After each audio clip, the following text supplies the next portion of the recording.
যতক্ষণ পর্যন্ত আপনার অরিজিনাল সং আপনার ইন্ডাস্ট্রিতে না আসবে সেই জায়গাটায় আসলে ইন্ডাস্ট্রি আগাবে না। আমার জন্য একটা বড় রকমের চ্যালেঞ্জ হচ্ছে how do I bring back original songs. So music বলেন, ফিল্ম বলেন, সবাই তো এক। We are not thriving at each other's cost, because আমাদের গান লাগে, উনাদের সিনেমা লাগে। বেসিক্যালি যেটা হচ্ছে ইদানিং সেটা যে আমরা অনেক কাভার সং করতেছি, হ্যাঁ, এবং বাংলাদেশের ফোক সংসকে আমরা নতুন করে কাভার করতেছি, নতুন করে মিউজিক করছি, এবং এগুলো করে আমরা বলছি যে this is actually what is our music. So এইটাতে আসলে মিউজিক আগাচ্ছে না, কারণ যতক্ষণ পর্যন্ত আপনার অরিজিনাল সং আপনার ইন্ডাস্ট্রিতে না আসবে, মৌলিক গানগুলো না আসবে, সেই জায়গাটায় আসলে ইন্ডাস্ট্রি আগাবে না। এবং একটা জিনিস আপনারা খেয়াল করে দেখবেন যে ইন্ডাস্ট্রিতে এই মুহূর্তে মিউজিকের যেরকম একটা অডিও ইন্ডাস্ট্রি ছিল, এই অডিও ইন্ডাস্ট্রিটা একটা সেট অফ মিউজিশিয়ানস এবং একটা সেট অফ লিসনার্সকে বাঁচিয়ে রেখেছিল।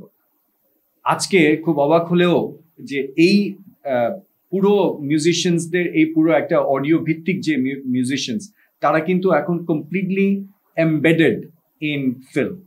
সো আমার জন্য একটা বড় খেয়াল as a music producer and also as a musician, আমি যেহেতু গানের লোক, আমার জন্য একটা বড় রকমের চ্যালেঞ্জ হচ্ছে how do I bring back original সংস।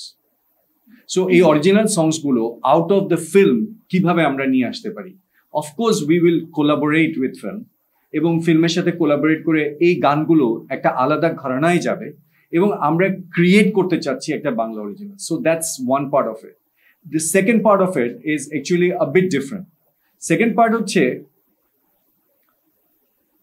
আপনি যখন ময়না গানটা দেখবেন, আপনি বুঝবেন যে এটা শুধু বাংলাদেশেই সম্ভব, এটা কোনো বলিউডের গান না।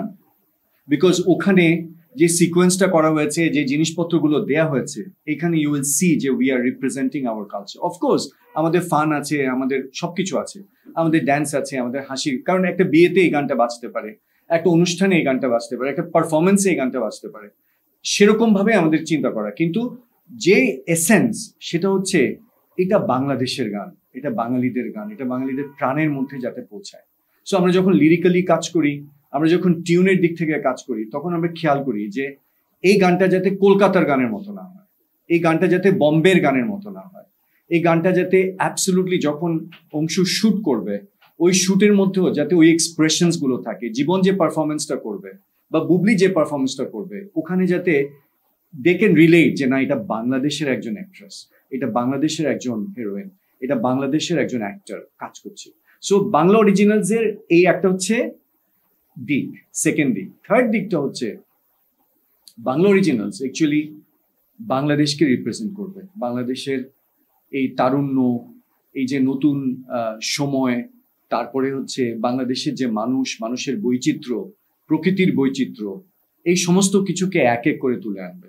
সো আপনারা যেরকম দেখছেন যে দ্য ফার্স্ট টাইম, হ্যাঁ, Bubly, I am very thankful to her যে she actually agreed to get into this project. হ্যাঁ, এটা খুব সহজ না ফিল্মের কারোর জন্য, but I think she became a pioneer to do this.